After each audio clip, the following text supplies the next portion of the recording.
नमस्कार, लोकप्रवाह न्यूज मध्ये आपलं स्वागत आहे। सामाजिक, राजकीय, शैक्षणिक व सांस्कृतिक अशा विविध अपडेट्ससाठी दिलेल्या बेल आयकॉनवर प्रेस करा, लाईक करा, शेअर करा, सबस्क्राइब करा। हा प्रश्न जर काय असेल तर ही जी तरुण खोंड आहे ती पोरं आहे ती आपली, या पोरांच्या हाताला काम लागलं पाहिजे।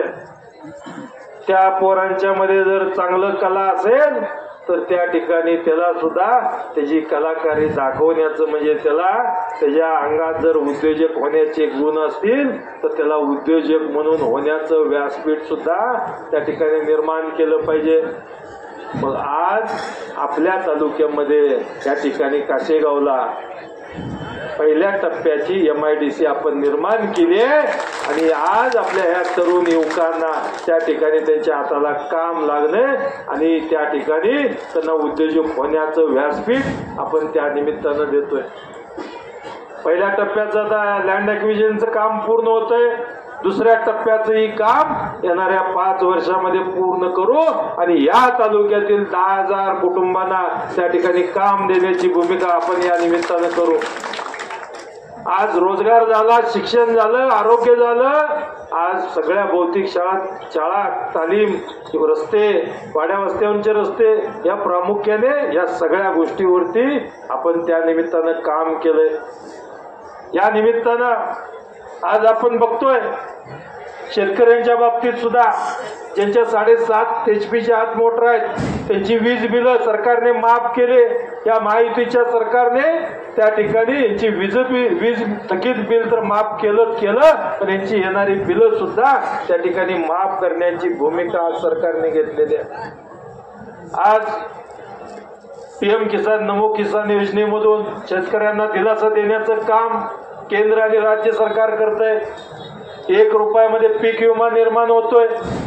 आज या निमित्तानं आपल्याला सांगू इच्छितो की आता परवाच उपमुख्यमंत्री देवेंद्रजींनी घोषणा केली की हे महायुतीचं सरकार आल्या त्यावेळेला सर्व शेतकऱ्याचं जे कर्ज आहे ते कर्ज सुद्धा त्या ठिकाणी माफ केलं जाईल, अशा पद्धतीची घोषणा सुद्धा या ठिकाणी हे सरकार करतंय।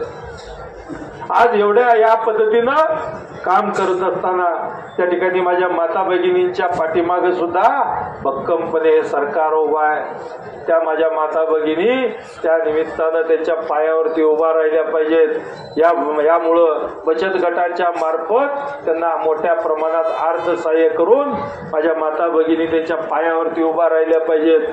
त्याशिवाय माझ्या माता भगिनींच्यासाठी मुलगी जन्मली त्यावेळेला सुकन्या योजना, मुलगी शाळेत जाऊ लागली, तिच्या उच्च शिक्षणापर्यंत तिची फी माफ आहे आणि त्याच्यानंतर मुख्यमंत्री लाडकी बहीण योजना आणि त्याच्यानंतर त्या ठिकाणी वयाच्या 65व्या वर्षानंतर स्त्री पुरुषांना दोघांनाही वयश्री योजना ही आज या निमित्तानं केलेली आहे। मग आज माझ्या माता भगिनींच्या मागे या महायुतीचं सरकार आहे, शेतकऱ्यांच्या पाठीमाग आहे, तरुणांच्या पाठीमाग आहे, सर्व ग्रामस्थांच्या पाठीमाग आहे। या निमित्तानं आज सर्वांच्या पाठीमाग जर हे सरकार असलं तर आपल्या सगळ्यांची जबाबदारी आहे। मी आपल्या सगळ्यांना गावकऱ्यांना विनंती करतोय की गावातले गट तट बाजूला ठेवा, नेते मंडळी कोण कुठं जातं याच्यापेक्षा आपल्या या ठिकाणी आपल्या शेताला जाणाऱ्या रस्त्याला, आपल्या पाण्याला कोण त्या ठिकाणी सहभाग घेतं आणि कोण काम करतं हे या निमित्तानं बघितलं पाहिजे। म्हणून आपल्या सगळ्यांना परत एकदा विनंती करतोय, आपल्या येणाऱ्या 20 तारखेला या ठिकाणी आपण सर्वांनी आपलं चिन्ह आहे कमळ आणि या निवडणुकीमध्ये येणाऱ्या 20 तारखेला मतदान आहे आणि त्या निवडणुकीमध्ये 1 नंबरचं मशीन आहे, 1 नंबरचं चिन्ह आहे आणि 1 नंबरच्या मशीनवर पहिलं नाव येईल, फोटो येईल आणि कमळाचं चित्र येईल आणि त्याच्या पुढं बटन येणार आहे। त्यामुळं सगळ्यांनी कमळाच्या चित्रापुढील सर्वांनी बटन दाबून भरघोस मताने निवडून द्यावं ही सर्व गावकऱ्यांच्याकडून अपेक्षा व्यक्त करतो आणि थांबतो। जय हिंद, जय महाराष्ट्र। असलेले उमेदवार सन्माननीय समाधान जवताळे साहेब, उपस्थित सर्व नेते मंडळी, गावातील सर्व प्रमुख पदाधिकारी, कार्यकर्ते आणि तरुण सहकारी मित्रांनो, तुमच्या सगळ्याची माफी मागून मी बोलायला उभा राहिलोय कारण आता वाजले 8:15 अजून आनवली करून मरवड्याची सभेला जायचं. जायचा परत रस्त्याचा मधला 15-20 मिनिटाचा कालावधी आहे. आणि तुमच्याकडे इथं आता आज कार्तिक यात्रेच्या सगळ्या दिंड्या आलेल्या आहेत. पण तरी सुद्धा या धामधुमीमध्ये प्रत्येक गावाला गेलो पाहिजे, मतदारापर्यंत जाऊन त्याला हात जोडले पाहिजेत. या भूमिकेतनं आम्ही आलोय. मित्रांनो, ही निवडणूक महत्वाची आहे आणि पुढच्या 25 वर्षाचा महाराष्ट्र कोणाच्या हातात सोपवायचा आहे. आणि मग ह्या राज्याचं सरकार आणि केंद्राचं सरकार, या दोन सरकारचं डबल इंजिन असेल तर जेवढी कामं या ठिकाणी झाली असतील त्याच्यापेक्षा अधिक कामं उद्याच्या 5 वर्षाच्या कालखंडामध्ये आपल्याला या ठिकाणी करायची. महिलांसाठी असतील, शेतकऱ्यांसाठी असतील, कामगारांसाठी असतील, युवकांसाठी असतील आणि गावातल्या शेवटच्या वस्तीवाड्या वस्तीपर्यंतच्या लोकांसाठी अनेक कामं गेल्या या 2-2.5 वर्षाच्या सरकारच्या कालखंडात झालेली आपल्या सगळ्यांना बघायला मिळत आहे.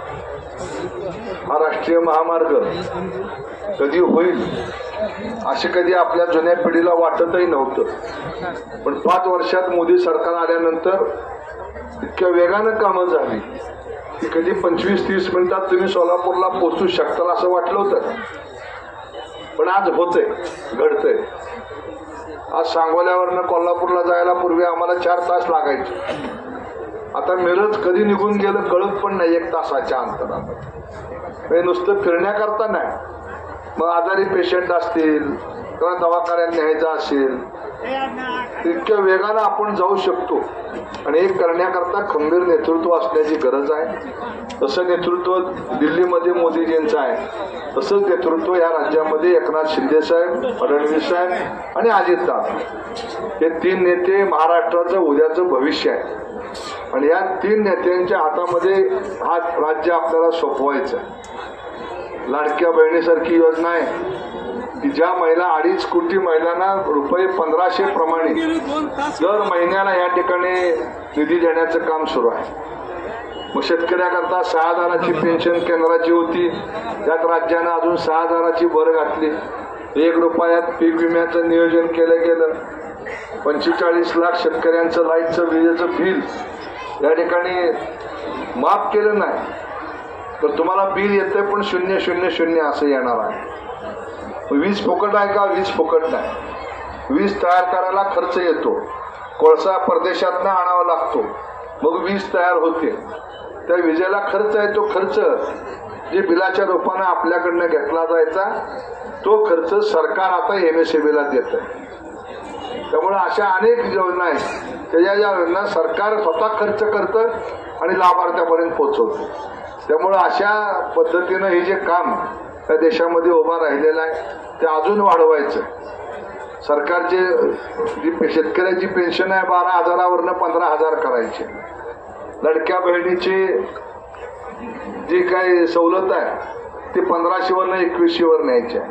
त्याच्या पुढे जाऊन सर अजून कालच देवेंद्र फडणवीस साहेबांनी घोषणा केली औरंगाबादमध्ये की हे सरकार आल्यानंतर शेतकऱ्याची पुन्हा एकदा कर्जमाफी करून त्याचा उतार्यावरचा बँकाचा बोजा कायमस्वरूपी कमी करण्याचा निर्णय हे सरकार घेणार आहे. तेव्हा अशा या सरकारला ताकद देण्याचं काम आपण सगळ्यांनी करावं.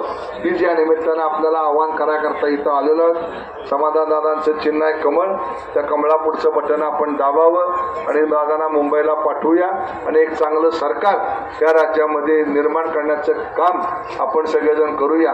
ते कराल अशी अपेक्षा व्यक्त करतो आणि थांबतो. पाहत रहा नवनवीन अपडेटसाठी लोकप्रवाह न्यूज. हाक तुमची साथ आमची.